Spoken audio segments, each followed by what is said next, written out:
നമസ്കാരം. Big boss Malayalam season 6-ന്റെ ഇന്ന് Sunday episode related ആയിട്ടുള്ള നമ്മുടെ യൂഷ്വൽ വീഡിയോ ഒന്നും ഞാൻ പറയുന്നില്ല. കാരണം വെച്ചാൽ ഇന്നും ഞാൻ ഒറ്റയ്ക്കാണ്. ഇന്നും വിധു വരുന്ന വിചാരിച്ചു. പക്ഷേ എന്ത് പറ്റിയെന്ന് വെച്ചാൽ കുറച്ച് ലേറ്റായി പോയി വീഡിയോ ചെയ്യാൻ. ഒരു വള്ളി കേസ് വന്ന് പെട്ടു. അതെങ്ങനെയാണ് ഞാൻ പറയുക, അതിൽ പറയാൻ പറ്റുമോ എന്നുള്ളത് അറിയില്ല. എന്താണെന്നുണ്ടെങ്കിലും ഒരു വള്ളി കേസ്. ഇനിയിപ്പോൾ അതിനെക്കുറിച്ച് വേറെയുള്ള ഫേർദർ എന്തെങ്കിലും അപ്ഡേറ്റ്സ് ഉണ്ടെങ്കിൽ നമ്മുടെ ഫ്യൂച്ചർ വീഡിയോയിൽ പറയാമെന്ന് വിചാരിക്കാം. ജസ്റ്റ് പറഞ്ഞു എന്നുള്ളൂ കേട്ടോ. അപ്പോൾ അങ്ങനെ പല കാരണങ്ങളാൽ എൻ്റേതായ ചില പ്രശ്നങ്ങളാൽ ഞാൻ നേരം വഴിക്കിയത് കൊണ്ട് വിധു മക്കളെയും കൊണ്ടുപോയി കിടക്കാൻ പോയപ്പോൾ പിന്നെ ഞാനതിൽ ലേറ്റായിപ്പോയി. അപ്പോൾ വീഡിയോ ചെയ്യാനും വൈകിപ്പോയി. ഇനിയിപ്പോൾ വിളിച്ചുണർത്തിയിട്ട് വീഡിയോ ചെയ്യേണ്ടെന്ന് വിചാരിച്ചു. കാരണം നാളെ രാവിലെ എണീറ്റിട്ട് മക്കളെയൊക്കെ സ്കൂളിൽ പറഞ്ഞേക്കണ്ടല്ലേ. അപ്പോൾ ആ ഒരു കാര്യം കൊണ്ട് പിന്നെ അവൾക്കൊന്നൊരു ദിവസം കൂടി അവളെ നമ്മൾ മാറ്റി നിർത്തുന്നു. അപ്പോൾ ഞാൻ വേറെ സംഭവമുണ്ട്. ഞാൻ ഇന്നത്തെ എപ്പിസോഡ് കണ്ടതും കാര്യങ്ങളൊക്കെ സംസാരിക്കാനുള്ള എഴുതി വെച്ചിട്ടുള്ള ആ സംഗതികളൊക്കെ സത്യം പറഞ്ഞാൽ രണ്ടുപേരും കൂടി ഡിസ്കസ് ചെയ്യുന്നുള്ള കണ്ടീഷനിലായിരുന്നു. അപ്പോൾ നമുക്ക് രണ്ടുപേരും കൂടി ഡിസ്കസ് ചെയ്ത് സംസാരിക്കേണ്ട ഒരുപാട് വിഷയങ്ങളുണ്ടായിരുന്നു. ആ വിഷയങ്ങളൊക്കെ ഇന്ന് ഒഴിവായിപ്പോയി. സത്യം പറഞ്ഞാൽ ഇന്ന് കുറച്ച് കാര്യങ്ങളുണ്ടായിരുന്നു രണ്ടുപേരും കൂടി പറയാൻ. ബിക്കോസ് ഷീ ഓൾസോ വാണ്ടഡ്, അവൾക്കും വരണമെന്ന് ഭയങ്കര ആഗ്രഹം ഉണ്ടായിരുന്നു. കാരണം വെച്ചാൽ സിജോയുടെ എവിക്ഷൻ സിജോയുടെ എവിക്ഷൻ അൺഫെയർ ആണ്. അൺഫെയർ അങ്ങനെയൊന്നും പറയുന്നില്ല.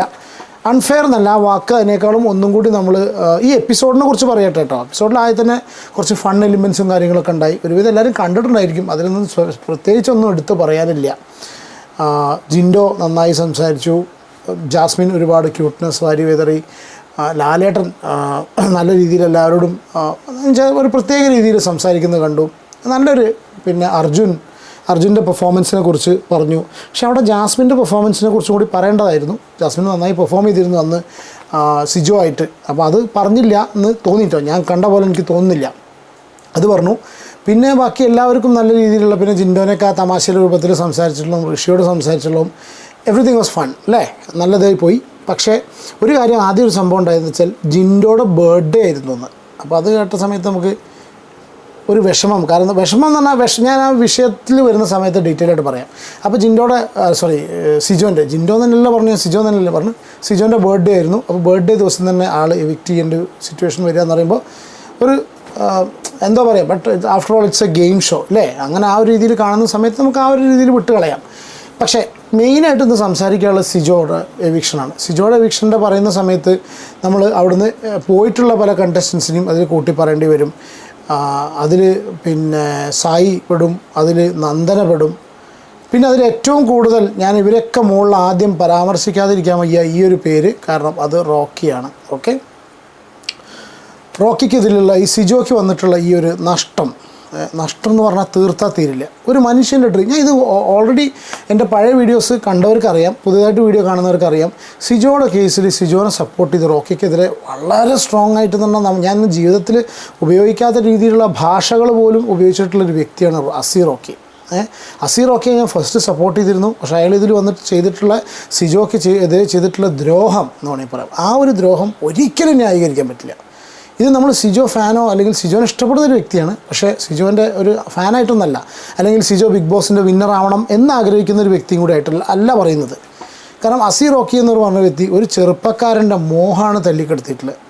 എനിക്ക് ഒരുപക്ഷെ ചിലപ്പോൾ എൻ്റെ പഴയ പ്രേക്ഷകർക്ക് ചിലപ്പോൾ ഒരു പക്ഷേ ആവർത്തന വിരസത ഫീൽ ചെയ്യാം. കാരണം ഞാൻ പറഞ്ഞ തന്നെ ഇവൻ പറയുന്നുള്ളൂ. പക്ഷേ പുതിയ ആൾക്കാർക്ക് വേണ്ടിയിട്ട് നമ്മൾ ആ കാര്യത്തിൽ പറഞ്ഞ സംഗതി പറയുകയാണ്, സീരിയസ് ആയിട്ട് പറയുകയാണ്, വളരെ മനസ്സ് തട്ടി പറയുകയാണ്. ഒരു ചെറുപ്പക്കാരൻ്റെ സ്വപ്നമാണ് തല്ലിക്കെടുത്ത് റോക്കി. എനിക്ക് അവൻ്റെ മാസം കാര്യങ്ങളൊക്കെ കഴിഞ്ഞതിന് ശേഷം ഇൻസ്റ്റാഗ്രാമിലൂടെ മാസം കാണുന്ന സമയത്ത് ഞാൻ ഒരുപാട് വീഡിയോസ് ചെയ്തിട്ട് അവനെ അത്രയും പച്ചയ്ക്ക് വിമർശിച്ചിട്ടുണ്ട്. വളരെ ദേഷ്യത്തോടു കൂടി വളരെ വൈകാരികമായിട്ട് വിമർശിച്ചിട്ടുണ്ട്. ഞാൻ അതൊക്കെ ഇന്നത്തെ ഈ സിജോൻ്റെ എവിക്ഷൻ വന്ന സമയത്ത് ഡെഫിനറ്റ്ലി അതൊക്കെ ഓർത്തെടുക്കുകയാണ്. കാരണം എന്ന് വെച്ചാൽ ഒരു പക്ഷേ ബിഗ് ബോസിൻ്റെ ടൈറ്റിൽ വിന്നർ ആവാൻ തന്നെ നല്ലൊരു ശതമാനം ഒരു കേപ്പബിലിറ്റി, അതിനുള്ള യോഗ്യതയൊക്കെ ഉള്ളൊരു വ്യക്തിയായിരുന്നു സിജോ. കാരണം സിജോയ്ക്ക് വ്യക്തമായിട്ടൊരു ഗെയിം പ്ലാൻ ഉണ്ടായിരുന്നു. നമുക്ക് ആദ്യം കാണുന്ന സമയത്ത് തന്നെ അറിയാം. സിജോനെ പറ്റി പൊക്കി അടിക്കുന്നില്ല. കാരണം നമ്മളൊരാളെ പറ്റി നന്നാക്കി പറയുന്ന സമയത്ത് നമ്മുടെ അയാളുടെ ഫാനാക്കും. ഇനിയിപ്പോൾ ഔട്ടായി പോയിട്ട് എന്ത് ഫാനാല്ലേ അല്ലേ, എവിക്റ്റ് ചെയ്തതിന് ശേഷം എവിക്റ്റ് ചെയ്തതിന് ശേഷം എന്ത് ഫാനാണ്. പക്ഷേ ഞാൻ പറയണമെന്ന് വെച്ചാൽ ഒരു മനുഷ്യന് അത്രയും മോഹത്തോടു കൂടി ബിഗ് ബോസിൽ വന്നിട്ട് അയാൾക്ക് പെർഫോം ചെയ്യാൻ പറ്റുന്ന ഒരു സിറ്റുവേഷൻ ഇല്ലാതെ ഒരു ബിഗ് ബോസിൻ്റെ റൂളിനെ പോലും ബ്രേക്ക് ചെയ്തിട്ട് അവിടെ ഒരു അത്രയും മോശമായിട്ടുള്ളൊരു ആക്ട് അവിടെ ഉണ്ടായി. എന്നാൽ ആ ആക്ട് ഉണ്ടായ വ്യക്തിക്ക് ഒരു മാപ്പ് കൊടുക്കുന്ന സിറ്റുവേഷനാണ് സിജോയുടെ ഭാഗത്തുനിന്നുണ്ടായത്. സിജോ റോക്കിക്ക് മാപ്പ് കൊടുത്തു. ഒരു കേസ് ബിഗ് ബോസിനെതിരെ വേണമെന്നുണ്ടെങ്കിലും അല്ലെങ്കിൽ ഏഷ്യാനെറ്റിനെതിരെ അതിൻ്റെ സംഘാടകർക്കെതിരെ വേണമെന്നുണ്ടെങ്കിലും ഒരു കേസിന് പോകാൻ പറ്റുന്ന സിറ്റുവേഷൻ സിജോയ്ക്ക് ഉണ്ടായിട്ട് എന്നിട്ടും സിജോ അത് ചെയ്തില്ല. സിജോനെ ആ കാര്യത്തിൽ കുറേ ആൾക്കാർ പൊട്ടൻ എന്ന് വേണമെങ്കിൽ പറഞ്ഞിരുന്നു. പക്ഷേ ഞാൻ പറയുന്നു, ഒരുപക്ഷെ ചിലപ്പോൾ അയാൾ മനുഷ്യത്തുള്ള ആളായിരിക്കും, അയാൾക്ക് പറ്റിപ്പോയി, ഇനി അത് ശിക്ഷിക്കേണ്ട എന്നുള്ള കണ്ടീഷനിലായിരിക്കാം. അല്ലെങ്കിൽ ഒരു പക്ഷേ ചിലപ്പോൾ ഈ കേസിൻ്റെ പുറകെ നടന്നിട്ട് അയാൾക്കൊരു ഭാവി ഉണ്ടായിരിക്കാം. ഒരുപക്ഷെ he might not have thought initially അയാൾക്ക് ഇത്ര വലിയൊരു പ്രശ്നം ഈ ഇടികൊണ്ട് ഉണ്ടായിട്ടുണ്ടാവും എന്നുള്ളത്. കാരണം വെച്ചാൽ ഒരുപാട് ദിവസം ആ ബിഗ് ബോസ് ഹൗസിൽ നിന്ന് വിട്ടു നിൽക്കേണ്ട സിറ്റുവേഷൻ വന്നു. അപ്പോൾ ഇത്ര ദിവസം ബിഗ് ബോസ് ഹൗസിൽ നിന്ന് വിട്ടു നിൽക്കേണ്ട സിറ്റുവേഷൻ വരുന്ന സമയത്ത് സ്വാഭാവികമായിട്ടും ബിഗ് ബോസ് എന്നൊരു ഷോ കൊണ്ടുപോകുന്നത് പ്രേക്ഷകരുടെ പിന്തുണ. അപ്പോൾ പ്രേക്ഷകർക്ക് വളരെ കാര്യമായിട്ട് സിജോയെ മനസ്സിലാക്കാനുള്ള സിറ്റുവേഷൻ ഉണ്ടായില്ല, അല്ലേ? ആദ്യമൊക്കെ ഇഷ്ടപ്പെട്ട് വരുന്ന സമയത്ത് പോകേണ്ടി വന്നു. അത് കഴിഞ്ഞതിന് ശേഷം അവിടെ ഒരുപാട് പേര്, കോമ്പറ്റീഷൻ ഫീൽഡാണല്ലോ അല്ലേ, ഒരു കോമ്പറ്റീഷൻ ഷോ ആണ്. സ്വാഭാവികമായിട്ടും മറ്റുള്ളവരുടെ പെർഫോമൻസിലേക്ക് ശ്രദ്ധ പോയി. തിരിച്ചു വരുന്ന സമയത്ത് സിജോയുടെ ആ ഒരു സ്റ്റേറ്റ്മെൻറ്റ് ഭയങ്കര സ്ട്രോങ് ആയിരുന്നു. I was also looking forward to it. ഭയങ്കര എന്താ പറയുക, ആകാംക്ഷയോടുകൂടി കണ്ടൊരു സംഭവമാണ് കാട്ടുതീ എന്നുള്ള പരാമർശം സിജോ പറഞ്ഞു. പക്ഷേ നമ്മൾ കാട്ടുതീ എന്നൊക്കെ പറഞ്ഞിട്ട് സിജോ വന്ന സമയത്തും സിജോയ്ക്ക് അതുപോലുള്ള എക്സ്പെക്റ്റേഷൻ അനുസരിച്ചുള്ള ഒരു പ്രകടനം സിജോയ്ക്ക് കാഴ്ചവെക്കാൻ പറ്റിയില്ല. സിജോ അല്ലെങ്കിൽ അങ്ങനെ ചെയ്തില്ല. മനഃപൂർവ്വം ഉള്ള പോലെ സിജോ അവിടെ ഒരു വലയത്തിൽ ഏർപ്പെട്ടു, ഒരു സൗഹൃദ വലയത്തിൽ, ഒരു സഹോദര വലയത്തിൽ ഏർപ്പെട്ടു. അതായത് ശശി കോംബോ ഒരുപാട് പേര് ചർച്ച ചെയ്തതാണ്. പ്ലസ് അതിൻ്റെ കൂടെ പെങ്ങളുട്ടിയായിട്ടുള്ള നന്ദൂട്ടനും വന്നു. ഞാൻ ഇതിന് മുന്നേ തന്നെ പറഞ്ഞിട്ടുണ്ട്, നന്ദൂട്ടൻ എന്ന് പറയുന്ന സമയത്തൊക്കെ അൾട്ടിമേറ്റ്ലി ഇതൊരു ഗെയിം ഷോ ആണ്. നമ്മളൊരു ഡ്രീമായിട്ടാണ് ഇവിടെ വന്നിട്ടുള്ളത്. അല്ലാണ്ട് ഇവിടെ നമ്മൾ ആങ്ങളെയും പെങ്ങളും ബന്ധം ഉണ്ടാക്കാനല്ല. മറ്റേ വ്യക്തിയുടെ പോലെ സെൽഫ് ക്ലെൻസിങ്ങിനും അല്ലെങ്കിൽ വേറെ പല കാര്യങ്ങൾക്കും അല്ല സിജോ അവിടെ വന്നിട്ടുള്ളത് എന്നുള്ളൊരു സംഗതി സിജോ പോലെ ഇനീഷ്യലി തന്നെ സിജോ എക്സ്പ്രസ് ചെയ്താണ്. അല്ലെങ്കിൽ ഇത്രയധികം കാര്യങ്ങൾ സഹിച്ചിട്ട് സിജോനെ പോലെ ഒരു വ്യക്തി നിന്നിട്ട് ഒരു മനുഷ്യൻ്റെ ലൈഫിൽ ഇത്ര സംഗതി ഉണ്ടായിട്ട് അയാൾ അതിനുള്ളിൽ തിരിച്ചു വന്ന് ഫൈറ്റ് ചെയ്യേണ്ട സിറ്റുവേഷൻ വരുന്നത്. കാരണം അയാളുടെ രോഗാവസ്ഥയും കാര്യങ്ങളൊക്കെ പറഞ്ഞ സമയത്ത് അയാൾ അത്രയും ബുദ്ധിമുട്ടിലായിരുന്നു. അപ്പോൾ ആ വ്യക്തി തിരിച്ചു വന്നതിന് ശേഷം ഇങ്ങനെ ഈ ഒരു നെക്സസ്, എന്താ പറയുക, ഈ ഒരു ചെറിയ ഒരു ആവശ്യമില്ലാത്തൊരു ചെറിയൊരു ഗ്രൂപ്പ് അവിടെ ഫോം ചെയ്തിട്ട് ആ പ്രേക്ഷകരുടെ ശ്രദ്ധ കംപ്ലീറ്റ് നെഗറ്റീവായിട്ട് പോയി. ഇപ്പോൾ നന്ദൂട്ടന് വേണ്ടിയിട്ട് അവിടെ വർക്ക് ചെയ്തു. അതിന് മറ്റേ സായിയുടെ ഇതും കൂടി കാര്യങ്ങളായി. അപ്പോൾ ഇങ്ങനെ ആ ഒരു സംഗതി സീരിയസ്ലി സിജോനെ എഫക്റ്റ് ചെയ്തിട്ടുണ്ടെന്നുള്ള ഒരുപാട് വിശ്വസിക്കുന്ന ഒരു വ്യക്തിയാണ് ഞാൻ. എനിക്കെന്തോ അങ്ങനെ ഫീൽ ചെയ്യുന്നു. പിന്നെ നോക്കുകയാണെന്നുണ്ടെങ്കിൽ ഞാൻ ആദ്യം പറഞ്ഞു, ഇപ്പോൾ ഈ വോട്ടിംഗ് തന്നെയാണ് ഇപ്പോൾ ബിഗ് ബോസിൻ്റെ കേസ് എന്ന് പറയുമ്പോൾ അവിടെ ആ പ്രേക്ഷകരുടെ വോട്ട് നേടാനും പ്രേക്ഷകർക്ക് വോട്ട് ചെയ്യിപ്പിക്കാൻ വേണ്ടിയിട്ടുള്ള സംഗതി സിജോയുടെ ഭാഗത്തൊന്നും ഉണ്ടായിട്ടില്ല. ഈ കാട്ടുതീ പരാമർശം എന്താ പറഞ്ഞാൽ, കാട്ടുതീ എന്നൊക്കെ പറഞ്ഞ് വന്നു കഴിഞ്ഞിട്ട് ഒന്നും ചെയ്യാത്തൊരു മനുഷ്യരിക്കുമ്പോൾ സ്വാഭാവികമായിട്ടും നമ്മളെപ്പോലെ എല്ലാവരും, ഞാനും വിമർശിച്ചിട്ടുണ്ട്, കാട്ടുതീ പോലെ വന്നു അണഞ്ഞു പോയി എന്നൊക്കെ നമ്മളും പറഞ്ഞിട്ടുണ്ട്. അത് ആ ഉള്ളത്തെ പെർഫോമൻസ് കൊണ്ടാണ്. നമുക്ക് ഒരുപാട് എക്സ്പെക്റ്റേഷൻ, സിജോൻ്റെ ഭാഗത്തുനിന്ന് അതേ ഒരുപാട് പേര് വെച്ചു. ആ എക്സ്പെക്റ്റേഷൻ അനുസരിച്ച് ഒരു മനുഷ്യന് വരാതിരിക്കുന്ന സിറ്റുവേഷനിൽ സ്വാഭാവികമായിട്ടും ആൾക്കാർക്ക് അമർഷം ഉണ്ടായിരുന്നു. ആ അമർഷം വോട്ടുകളിലേക്ക് കൺവേർട്ട് ചെയ്യപ്പെട്ടു. ലാലേട്ടൻ അവസാനിപ്പിക്കുന്ന സമയത്ത് ജനാധിപത്യം എന്നൊക്കെ പറഞ്ഞിട്ട് കുറേ കാര്യങ്ങളൊക്കെ പറഞ്ഞല്ലോ. ഇതൊരു വോട്ടിംഗ് മെക്കാനിസമാണ്, അതിൽ സുതാര്യത ഉണ്ട് എന്നുള്ള സിറ്റുവേഷനിലാണ് നമ്മൾ ഈ രീതിയിൽ സംസാരിക്കുന്നത്. Okay, whatever. അപ്പോൾ ഇതാണ് സിജോയുടെ എവിക്ഷനെ പറ്റി പറയാനുള്ളത്. പിന്നെ last but not the least വളരെ ഇമ്പോർട്ടൻ്റ് ആയിട്ടുള്ള സംഭവമുണ്ട്. സായി എന്നൊരു ഫാക്ടർ അവിടെ സിജോനെ പുറത്താക്കുന്നതിൽ അല്ലെങ്കിൽ എവിക്റ്റ് ചെയ്യപ്പെടുന്നതിൽ വലിയൊരു പങ്ക് വഹിച്ചു എന്നുള്ളത് ഞാൻ എവിടെയും പറയും. നമുക്ക് അത് പറയാതെ വയ്യ. റീസൺ എന്താണെന്ന് വെച്ചാൽ പോരാൻ നേരത്ത് സായി അത്രയും ഹേറ്റഡോടുകൂടിയാണ് പുറത്ത് വന്നിട്ടുള്ളത്. അപ്പോൾ സായി ഹേറ്റഡോടുകൂടി പുറത്ത് വന്നതിന് ശേഷം സായി ഒരു വോയിസ് ക്ലിപ്പും വന്നിരുന്നു. നമ്മൾ വോട്ട് ചോദിക്കേണ്ട സിറ്റുവേഷനൊക്കെ ആയിട്ട് ഒരു വോയിസ് ക്ലിപ്പ് സർക്കുലേറ്റ് ചെയ്തിരുന്നു. അന്ന് പിന്നെ ആരും വീഡിയോസ് ചെയ്ത് കണ്ടില്ല, നമ്മളും അതുകൊണ്ട് തന്നെ പുറത്തേക്ക് ആ ഒരു വോയിസ് ക്ലിപ്പ് എടുത്തില്ല. കാരണം സായി സപ്പോർട്ട് ചെയ്യുന്നത് സിജോനെയാണെന്ന് പറയുന്നു. സ്വാഭാവികമായിട്ടും കമൻറ്റ് ബോക്സുകളിലും പല സ്ഥലത്തും പോസ്റ്റുകളായിട്ടും എല്ലാം ഞാൻ കണ്ടു. സായിയുടെ ഈ ഒരു സപ്പോർട്ട് ഒറ്റ കാര്യം കൊണ്ട് മാത്രം സിജോയ്ക്ക് ഒരുപാട് ഹേറ്റഡ് അവിടെ ഉണ്ടാക്കി. അത് സത്യമാണത്. അത് കമൻറ്റ് ബോക്സ് നോക്കിയാൽ തന്നെ നിങ്ങൾക്ക് മനസ്സിലാവും. അപ്പോൾ ഈ കമൻറ്റ് ബോക്സ് നിങ്ങളൊക്കെ പറയും PR ഇട്ടതാണെന്നൊക്കെ പറയും. പക്ഷേ ചില കമൻറ്റ്സ് കാണുന്ന സമയത്ത് നമുക്കറിയാം ഇതൊക്കെ റിയൽ വ്യക്തികളാണ്. അവരുടെ തോട്ട്സും കാര്യങ്ങളൊക്കെ ഷെയർ ചെയ്യുമ്പോൾ നമുക്ക് മനസ്സിലാവും. സായി എന്നുള്ളൊരു ഫാക്ടർ അവിടെ സിജോൻ്റെ എവിക്ഷൻ ഒന്നും കൂടി സ്മൂത്താക്കി എന്ന് വേണമെങ്കിൽ പറയാം. എവിക്റ്റ് ചെയ്യാനുള്ള കാരണം എന്ന് ഞാൻ പറയുന്നില്ല, പക്ഷേ ഇതുപോലെ എവിക്റ്റ് ചെയ്യാനായി വന്നിരിക്കുന്നൊരു വ്യക്തിനെ ആ എവിക്ഷൻ പ്രോസസ്സ് സ്മൂത്താക്കാൻ സായി എന്നുള്ളൊരു ഫാക്ടർ ഭയങ്കര ഇമ്പോർട്ടൻ്റ് ആയിട്ടവിടെ കളിച്ചു. ഓക്കെ, അപ്പോൾ ഇതെല്ലാം കാരണം കൊണ്ടാണ് സിജോയുടെ എവിക്ഷൻ അൺഫെയർ എന്നതിനേക്കാളും കൂടുതൽ വിഷമമായി, ഫെൽറ്റ് റിയലി സാഡ്. സീരിയസ് ആയിട്ട് പറയുകയാണ്, അത് ഭയങ്കര വിഷമമായിപ്പോയ സംഭവമാണ്.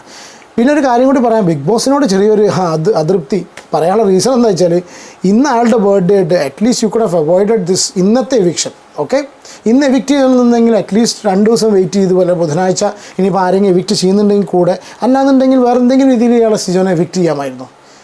ഇന്നിപ്പോൾ അയാളുടെ പിറന്നാളെന്ന് പറഞ്ഞു ആൾക്ക് സമ്മാനവും കാര്യങ്ങളും കൊടുത്തു, കേക്ക് കൊടുത്തതിന് ശേഷം ലാസ്റ്റ് ടൈം നിങ്ങളെ അവർ എവിക്റ്റ് ചെയ്യാന്ന് പറയുന്ന സമയത്ത് അത് ആ രീതിയിൽ കംപ്ലീറ്റ്ലി അയാളോട് അൺഫെയർ ആണ്. കാരണം എവിക്റ്റ് ചെയ്യുന്നതിൽ അൺഫെയർ അല്ല, ഇന്ന് എവിക്റ്റ് ചെയ്തതിൽ അൺഫെയർ ആണ്.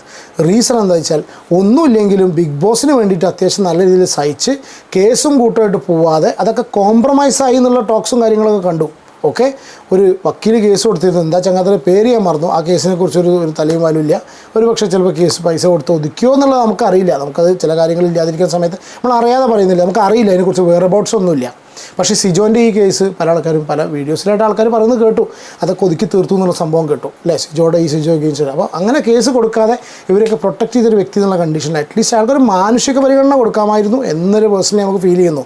ബട്ട് ഇതൊന്നും മാനുഷിക പരിഗണന കൊടുക്കേണ്ട ഒരു ഫീൽഡല്ല. കാരണം അവരൊക്കെ കോമ്പറ്റീഷന് വന്നിട്ടുള്ളതാണ്, അവരൊക്കെ കാശ് വാങ്ങിയിട്ടുള്ള വന്നത്. For every second they are staying there earning അല്ലേ. ആ ഒരു ഇത് ഫാക്ടർ വെച്ച് നോക്കുന്ന സമയത്ത് ആ ഒരു കൂലി അവർ വാങ്ങിച്ചിട്ടാണ് ചെയ്യുന്നത്. പക്ഷെ എന്നാലും നമുക്ക് കാണുന്നവർക്ക് നമുക്ക് മനുഷ്യൻ്റെതായിട്ടുള്ളൊരു വികാരം ഉണ്ടായിരിക്കുമല്ലോ, ആ ഒരു വികാരത്തിൽ പറഞ്ഞു തന്നേ ഉള്ളൂ. ഓക്കെ, പക്ഷേ സിജോ വളരെ മച്ചുവേർഡ് ആൻഡ് മാന്യമായി പെരുമാറി. കാരണം വെച്ചാൽ എനിക്കത് ഇഷ്ടപ്പെട്ടു. ഏതൊരു കണ്ടസ്റ്റൻ്റ് ഇറങ്ങി പോകുന്ന സമയത്തും ഈ ലൂസ് ടോക്സ് അല്ല, എന്താ പറയുക, ഈ ഒരു ജാതി സംസാരമൊന്നും ഇല്ലാത്ത പോലെ അല്ലെങ്കിൽ ഇമോഷണലായിട്ട് ഓവർ ആവാത്ത പോലെ സിജോ വളരെ ബോൾഡായിട്ട് വളരെ ക്ലിയറായിട്ട് സംസാരിച്ചു. അഭിഷേകിൻ്റെ ആറ്റിറ്റ്യൂഡ് ഇഷ്ടമായി. കാരണം വെച്ചാൽ ഇനി വെള്ളമായിട്ട് കയറി വരുമെന്നുള്ളത് എനിക്ക് അഭിഷേകിൻ്റെ ആറ്റിറ്റ്യൂഡ് അതിലൊക്കെ ഇഷ്ടമാണ്. ഈ സ്ട്രേറ്റ് ഫോർവേഡായിട്ട് ഫീൽ ചെയ്യുന്നു. ഡസൻറ്റ് ഹാവ് എനി ഇമോഷൻസ് ഇല്ല എന്നല്ല പറഞ്ഞാൽ, അയാൾക്ക് ഇങ്ങനത്തെ കാര്യങ്ങളിലൊന്നും ഒരു ചൈൽഡിഷ് ബിഹേവിയർ ഇല്ല. ഓക്കെ, അത് കണ്ടു. ഇത് കണ്ട സമയത്ത് തന്നെ ഒപ്പം കണ്ടൊരു സംഗതിയാണ് അർജുൻ. ഓക്കെ, ഈ 2 ദിവസം മുന്നേ കുറച്ച് ദിവസങ്ങളായിട്ട് ഞാൻ കേൾക്കുന്നൊരു പേരാണ് അർജുൻ. അല്ലെങ്കിൽ കേൾക്കുന്നൊരു സംഗതിയാണ് അർജുൻ ഒരു സ്ട്രോങ് കണ്ടൻറ്ററാണ്, അല്ലെങ്കിൽ സ്ട്രോങ് ആയിട്ട് കപ്പ് നേടാൻ വേണ്ടിയിട്ട് അർജുൻ എന്നൊരു വ്യക്തിനെ പ്ലേസ് ചെയ്യുന്ന സിറ്റുവേഷൻ അവിടെ കണ്ടു. അതിന് സാധിക്കുന്നത് പല ആൾക്കാർ ന്യായീകരണമായിട്ട് പറയുന്നത് കഴിഞ്ഞ പ്രാവശ്യത്തെ അർജുൻ്റെ പെർഫോമൻസും കാര്യങ്ങളൊക്കെ. പക്ഷേ അർജുന് യൂത്തിനാണ് കൂടുതൽ സപ്പോർട്ട്, എത്രത്തോളം ഉണ്ടെന്നറിയില്ല. പക്ഷേ ഇന്നത്തെ സിജോൻ്റെ എവിക്ഷനും അവിടുത്തെ അർജുൻ്റെ കുറച്ച് പ്രകടനം പക്ഷേ ചിലപ്പോൾ ഒരു ഗെയിം ചേഞ്ചിങ് മൊമെൻ്റ് ആയിട്ട് മാറുമോ എന്നുള്ളത്. കാരണം വെച്ചാൽ ജിൻഡോ ആണ് അവിടെ ഫേവറേറ്റ് ആയിട്ട് പല ആൾക്കാരും പറഞ്ഞിരുന്നത് ജാസ്മിന് കപ്പ് കൊടുക്കണം എന്നുള്ള ഡിസ്കഷനും വേറെ ഉണ്ടായിരുന്നു. അല്ലെങ്കിൽ ജാസ്മിന് കപ്പ് കൊടുക്കാൻ വേണ്ടിയിട്ടാണ് ബിഗ് ബോസ് ഈ രീതിയിൽ ചെയ്യുന്നതൊക്കെ പറയുന്ന സമയത്ത് ഇന്ന് അർജുൻ്റെ ആ പെർഫോമൻസ് എന്തോ പേഴ്സണലി എനിക്ക് ഇഷ്ടപ്പെട്ടിട്ടില്ല. Really sorry to say this. I like Arjun, നല്ലൊരു ക്യാരക്ടറുള്ള വ്യക്തിയാണ്. ഗെയിമർ നമ്മൾ പറയുന്നില്ല, ഒരു നല്ല ക്യാരക്ടറുള്ള ആളായിട്ട് ഫീൽ ചെയ്യുന്നുണ്ട്. ഓക്കെ, നമ്മൾ കണ്ടിടത്തോളം. പക്ഷേ ഇന്ന് ആ ഒരു അന്നിപ്പോൾ കരയാൻ മാത്രം അത്രയധികം ബന്ധം സിജോനായിട്ടുണ്ടായിരുന്നു. നിങ്ങളൊന്ന് കമൻറ്റ് പറയൂ കേട്ടോ, എനിക്ക് തോന്നിയാണെന്ന് അറിയില്ല. അത്രത്തോളം കരഞ്ഞു മെഴുകാനും ഇതാവാനും ബാത്റൂമിൽ കയറിയിട്ട് പിന്നെ ഇവരൊക്കെ അപ്പം നേരെ ചെയ്യുന്നതെന്ന് വെച്ചാൽ വാട്ട് ദേ ഡു, അവർ ഫേസ് കവർ ചെയ്യുന്നു, തല താത്തി കരയുന്നു. ഇവർ കരയുന്നുണ്ടോ കരയുന്നില്ലേ, കണ്ണുനീര് വരുന്നുണ്ടോ അഭിനയിക്കുകയാണോ, ഇതൊന്നും നമുക്ക് അറിയുന്നില്ല. ഇവർ തല താത്തി കരയുന്നു, പിന്നെ നേരെ എണീറ്റ് പോകുന്നു, മൈക്ക് എറിയുന്നു, പിന്നെ അത് കഴിഞ്ഞതിന് ശേഷം ബാത്റൂമിൽ കയറി വാതിലടയ്ക്കുന്നു. പിന്നെ ഏതെങ്കിലും ഒരു നമ്മളോട്ട് ക്ലോസ് ആയിട്ടിരിക്കുന്ന വ്യക്തി വന്ന് വാതിൽ മുട്ടി ആശ്വസിപ്പിക്കുന്ന സമയത്ത് ഒരു പുറത്തേക്ക് ഇറങ്ങി നേരെ പോയി മോൻ കഴുകുന്നു. അപ്പോൾ ഇതിൽ കണ്ണീരുണ്ടോ, കണ്ണ് കലങ്ങിയതൊന്നും നമുക്ക് മനസ്സിലാവുന്നില്ല. അപ്പോൾ അർജുൻ്റെ ആ ഒരു കരച്ചിൽ എന്തോ എനിക്ക് personally Arjun fans I am really sorry to say this, offend ചെയ്ത് പറയല്ല, എനിക്ക് പേഴ്സണലി എന്തോ അത് അത്ര ഒരു സംഗതിയായിട്ട് തോന്നിയിട്ടില്ല. നമ്മുടെ ഭാഷയിൽ നമ്മൾ ഇന്ന് കുറച്ച് ഞാൻ ഡീസൻ്റ് ആണോ സംശയം ഉണ്ട് കേട്ടോ. നമ്മുടെ ഭാഷയിൽ പറഞ്ഞിട്ടുണ്ടെങ്കിൽ ഒരു പക്ഷേ ചിലപ്പോൾ ഇന്നിപ്പോൾ ഡീസൻ്റ് ആവാനുള്ള ഇതില്ലല്ലോ. മറ്റേ ഞാൻ എന്തെങ്കിലുമൊക്കെ വിളിച്ച് പറയുമ്പോൾ അവൾ അറ്റ്ലീസ്റ്റ് തോണ്ടുകയൊക്കെ ചെയ്യും. അപ്പോൾ ഞാൻ പറഞ്ഞതെന്ന് വെച്ചാൽ ഒരു പക്ഷേ ചിലപ്പോൾ ഈ ഒരു വോട്ടിൻ്റെ കാരണം വെച്ചാൽ സിജോയുടെ ഒരു ആർമിയൊക്കെ പുറത്തുണ്ട്. ആ സിജോ ആർമീൻ്റെ നെക്സ്റ്റ് സ്റ്റേജ് എന്താണെന്നുള്ള അറിയില്ല, അവരാരെ സപ്പോർട്ട് ചെയ്യുന്നുള്ള അറിയില്ല. പുറത്ത് സായി ഉണ്ട്, നന്ദൂട്ടൻ ഉണ്ട്. അപ്പോൾ സിജോ ഒക്കെ പോകുന്ന സ്ഥിതിക്ക് ഡെഫിനറ്റ്ലി അവർക്കൊരാളെ സപ്പോർട്ട് ചെയ്യണം. ഡെഫിനറ്റ്ലി അവർ ജിൻഡോ സപ്പോർട്ട് ചെയ്യുമെന്ന് തോന്നുന്നില്ല. Jasmine there is a chance, കാരണം എന്താ വെച്ചാൽ ജാസ്മിൻ ഓൾറെഡി അവരൊക്കെ കണക്റ്റഡ് ആയിട്ടുള്ള ആളാണ് അല്ലേ ജാസ്മിൻ്റെ കേസ്. പിന്നെ ഋഷിയെ സപ്പോർട്ട് ചെയ്യുമെന്ന് തോന്നുന്നില്ല. ഋഷി എസ്പെഷ്യലി അത് പിന്നെ സായിനൊക്കെ സെൽഫിഷ് എന്ന് പറഞ്ഞു, അങ്ങനത്തെ പല സിറ്റുവേഷൻസ് ഉണ്ടായി. പിന്നെ അഭിഷേകിനെ ഐ ഡോണ്ട് തിങ്ക് അങ്ങനത്തെ ഒരു സപ്പോർട്ട് ഡിസർവ് ചെയ്യുന്ന വ്യക്തിയാണ്. പിന്നെ ശ്രീതു അത്രയില്ല. സീരിയസ്ലി മക്കളെ, ഞാൻ ചിന്തിക്കുന്നൊരു കാര്യം, എന്താണ് കഥ? ശ്രീതു അവിടെ നിന്ന് അവസാനം ഫൈനൽ ടോപ്പ് 5 എത്തുന്ന സിറ്റുവേഷനിലേക്ക് എത്തി. ഐ സീരിയസ്ലി ഡോണ്ട് നോ എന്താണ് സംഭവിക്കുന്നത് എന്നുള്ളത്. എന്ത് ഉണ്ട കാണിച്ചിട്ടാണെന്നുള്ളത്, എന്ത് തേങ്ങ കാണിച്ചിട്ട് എന്ത് ഉണ്ട കാണിച്ചിട്ടാണെന്നുള്ളത് ആലോചിക്കും.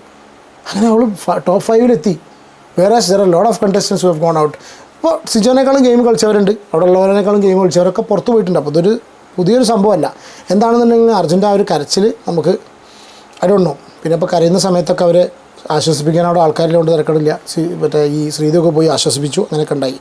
ഓക്കെ, എന്നിട്ട് സിജു ചോദിച്ചൊരു ചോദ്യമുണ്ട്, ഞാനും കൂടി കൊണ്ടുപോകണോ നിന്നെയെന്ന്. എനിക്ക് ഇഷ്ടപ്പെട്ടു കേട്ടോ. ഓക്കെ, അപ്പോൾ അതൊന്ന്. പിന്നെ ബർത്ത്ഡേ പ്രാങ്കാന്ന് പറഞ്ഞ് നടക്കുന്നുണ്ടായിരുന്നു. ആരാ പറഞ്ഞാൽ അർജുൻ തന്നെ പറഞ്ഞ് നടക്കുന്നു അല്ലേ. അപ്പോൾ അങ്ങനെ ഒരു സംഭവം ഉണ്ടായി. പിന്നെ ലാലേട്ടനൊരു പ്രത്യേക വാത്സല്യം സിജോനോടുള്ള പോലെ തോന്നി. ഭയങ്കര പ്രത്യേകമായിട്ട് ലാലേട്ടൻ ഒരു വാത്സല്യം കാണിച്ച പോലെ തോന്നി. ഒരുപക്ഷെ ചിലപ്പോൾ ഇതൊക്കെ അനുഭവിച്ചിട്ടും യാതൊരു കംപ്ലയിൻറ്റും പറയാതെ നിന്നിട്ട കാര്യം കൊണ്ടായിരിക്കുമെന്ന് അറിയില്ല. Or may be that's the instruction he has got what ever. അപ്പോൾ ഇങ്ങനെയൊക്കെ സംഗതികൾ തോന്നി. അപ്പോൾ ഇതൊക്കെയാണ് നമ്മൾ ഇന്നത്തെ ഒരു റിവ്യൂ.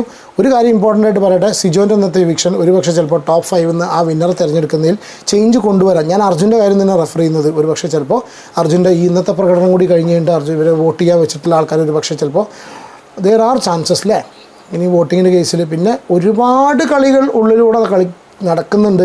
പുറത്തിറങ്ങിയിട്ട് പല ആൾക്കാരും ചരട് വലികളും കുറച്ചൊക്കെ ഡേർട്ടി ഗെയിംസൊക്കെ ചില ആൾക്കാർ നമ്മൾ ഉണ്ടാവില്ല എന്ന് പ്രതീക്ഷിക്കുന്ന ആൾക്കാർ ഒരുപാട് ഡേർട്ടി ഗെയിംസ് കളിക്കുന്നതായിട്ടുള്ള ഇൻഫർമേഷൻ നമുക്ക് ആ സ്പാർക്ക് അടിച്ചിട്ടുണ്ട്. വരും ദിവസങ്ങളിൽ എന്തൊക്കെ ഉണ്ടാവും അതിൻ്റെ സംഗതികളൊന്നും അറിയില്ല. ചില കാര്യങ്ങളൊക്കെ നമുക്ക് അപ്ഡേറ്റ് ചെയ്യാൻ പറ്റും, ചില കാര്യങ്ങൾ നമ്മൾ അപ്ഡേറ്റ് ചെയ്യാൻ പറ്റില്ല. പല കാര്യങ്ങളും അറിഞ്ഞു കഴിഞ്ഞാൽ നമ്മൾ അപ്ഡേറ്റ് ചെയ്യാൻ പറ്റില്ല. പിന്നെ ഇപ്പോൾ ഞാനൊരു കാര്യം കൂടി ഈ വീഡിയോയിൽ ഉൾപ്പെടുത്തട്ടെ. ഇതുണ്ടെങ്കിൽ ചിലപ്പോൾ എന്നെ സമ്മതിക്കില്ല, ഞാൻ പറയട്ടെ. നമ്മൾ പല ആൾക്കാരെക്കുറിച്ചും നല്ലത് പറയുന്ന സംഗതികൾ ഒരു മനുഷ്യനും കേൾക്കില്ല എന്നതിന് പല എക്സാമ്പിൾസും എനിക്ക് കഴിഞ്ഞ കുറച്ച് ദിവസങ്ങളിലായിട്ട് അല്ലെങ്കിൽ ഇന്നലെയൊക്കെ ആയിട്ട് കിട്ടി. നമ്മളൊരാളെക്കുറിച്ച് നല്ലത് പറഞ്ഞ സിറ്റുവേഷൻസ് ഉണ്ടായിട്ടുണ്ട്. പക്ഷേ നമ്മൾ മോശം പറയുന്നത് അല്ലെങ്കിൽ അയാൾക്ക് ഇഷ്ടപ്പെടാത്ത സംഗതികൾ നമ്മൾ പറയുന്നത് അത് അവരുടെ ഭാഗത്തു നിന്ന് വന്നിട്ടുള്ള ചില കാര്യങ്ങൾ കൊണ്ടാണ്. അതൊരു മാസമായിട്ടുള്ള ആൾക്കാർ പറയുന്നതാണ്. ആ കൂട്ടത്തിൽ നമ്മൾ പറഞ്ഞാൽ എന്ന് വിശ്വസിക്കാത്ത ഒരു സിറ്റുവേഷനാണിപ്പോൾ. നല്ലത് മാത്രം ആൾക്കാരെക്കുറിച്ച് പറയണം, എന്നാൽ അതിനെന്തെങ്കിലും റെക്കഗ്നീഷൻ കിട്ടുമോ? അതൊന്നും കിട്ടില്ല.